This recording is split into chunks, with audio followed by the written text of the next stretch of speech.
5, 4, 3, 2, 1, close the door.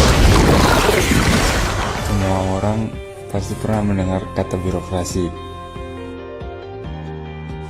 Apa itu birokrasi? Ya, mungkin kebanyakan orang berpikir bahwa birokrasi itu tentang lama, jabatan, dan pemerintah. Birokrasi dapat diartikan sebagai suatu organisasi yang memiliki rantai komando dengan bentuk piramida, di mana lebih banyak orang berada di tingkat bawah daripada di tingkat atas. Ada 7 ciri-ciri birokrasi menurut Max Weber.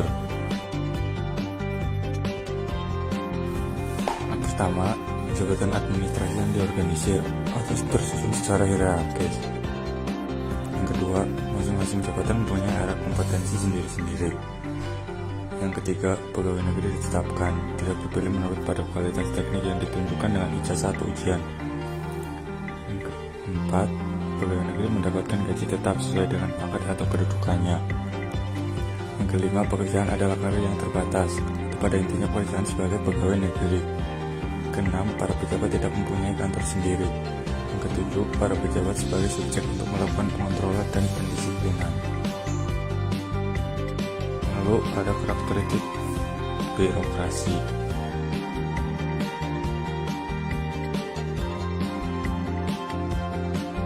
Yang pertama, kerja yang ketat pada peraturan. Yang kedua, tugas yang sifatnya khusus. Yang ketiga, kaku dan sederhana. Yang keempat, diselenggarakan secara resmi. Yang kelima, diatur dari atas ke bawah. Yang keenam, berpedokan pada logika. Yang ketujuh, tersentralistis. Yang kedelapan, taat dan patuh. Yang kesembilan, disiplin. Ke-10, terstruktur. 11, tanpa pandang bulu. Jadi, sudah tahu kan apa itu birokrasi? Untuk menunjang pelayanan publik, maka ditetapkan Undang-Undang Nomor 25 Tahun 2009 tentang pelayanan publik.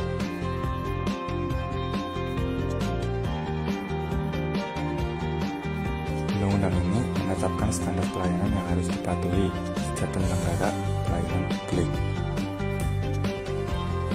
Birokrasi tidak dapat dipisahkan dari kehidupan masyarakat.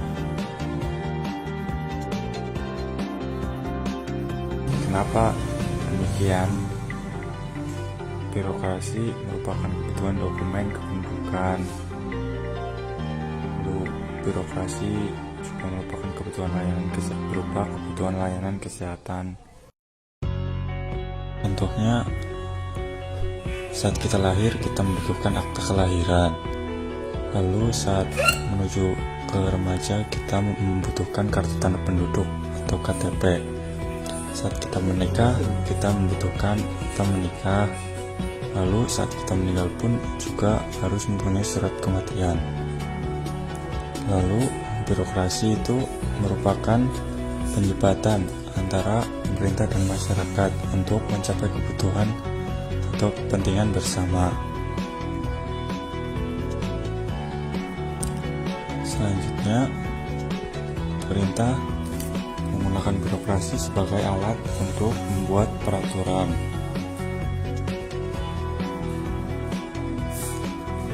Jadi, seperti itulah peran dari birokrasi. Lalu, selanjutnya ada perkembangan birokrasi.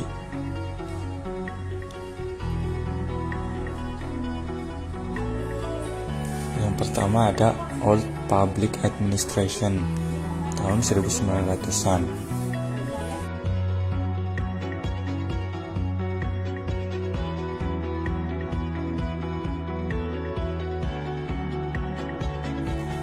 Hanya berfokus kepada penyediaan pelayanan publik. Ciri-ciri dari Old Public Administration yaitu bersifat pertama, Old Public Administration bersifat kaku, konstitusional, dan sentralistik, fokus pada proses. Ya, adanya kritik birokrasi itu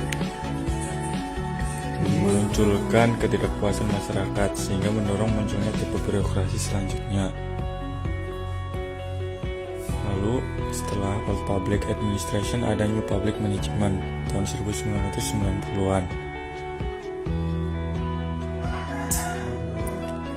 Ya, New Public Management berfokus kepada tidak hanya menganut prinsip publik, tetapi juga menganut prinsip privat. Ciri-ciri New Public Management: yang pertama, birokrasi yang berjiwa wirausaha; yang kedua, profitable; yang ketiga, mewakili kepentingan orang atau kelompok; dan yang terakhir, berfokus pada output. Memunculkan persaingan kepentingan antar masyarakat dan mendorong munculnya tipe birokrasi selanjutnya.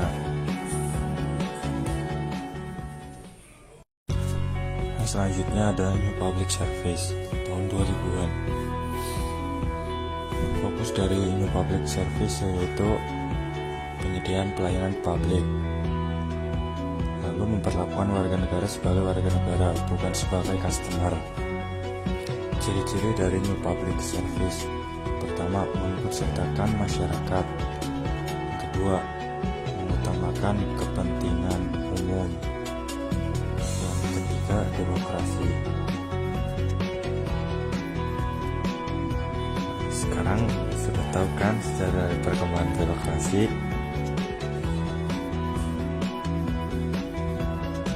Tapi bagaimana sih birokrasi di Indonesia itu? Jadi kebanyakan orang ditanya pasti dijawab tentang pemerintah ribet, banyak dokumen, antri, dan lama. Tapi saat ini pemerintah terus melakukan inovasi untuk penyediaan pelayanan publik agar dapat memuaskan masyarakat. Lalu pemerintah juga mengembangkan pelayanan berbasis online sehingga masyarakat dapat melapor langsung. Selanjutnya, pemerintah juga menyediakan satu atap dan juga layanan keliling yang ada disediakan oleh pemerintah untuk meningkatkan pelayanan. Tapi tidak hanya mengembangkan sarana dan prasarana saja, pemerintah juga mengembangkan sumber daya manusia agar menjadi profesional.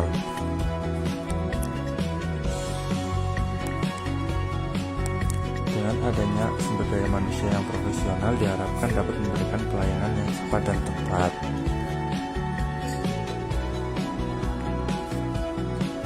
Sehingga dapat meningkatkan kepuasan pelayanan kepada masyarakat.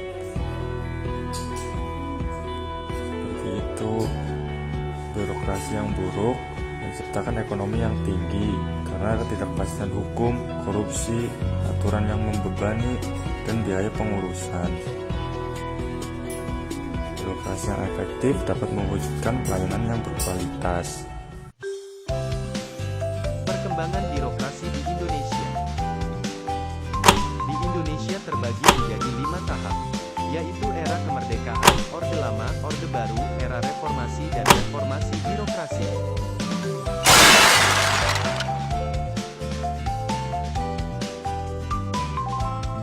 Era kemerdekaan. Terdapat 2 persoalan dilematis dalam masa ini, yaitu pertama, menempatkan pegawai yang berjasa mempertahankan NKRI namun kurang cakap.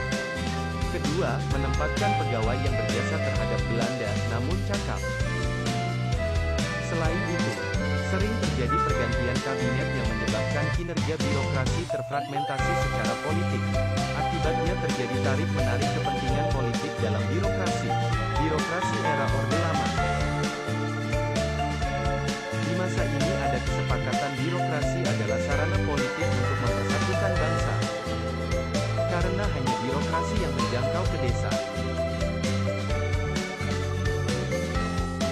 Birokrasi era Orde Baru. Birokrasi yang seharusnya melayani rakyat malah dipolitisasi. Birokrasi menjadi alat mobilisasi oleh Soeharto untuk memenangkan pemilu. Mulai dari presiden, menteri, gubernur adalah kepengurusan Golkar, sehingga sulit membedakan mana pemerintah dan politik. Birokrasi era reformasi. Birokrasi masih dimainkan sebagai alat politik. Para pejabat strategis di birokrasi terdorong melakukan tindak KKN.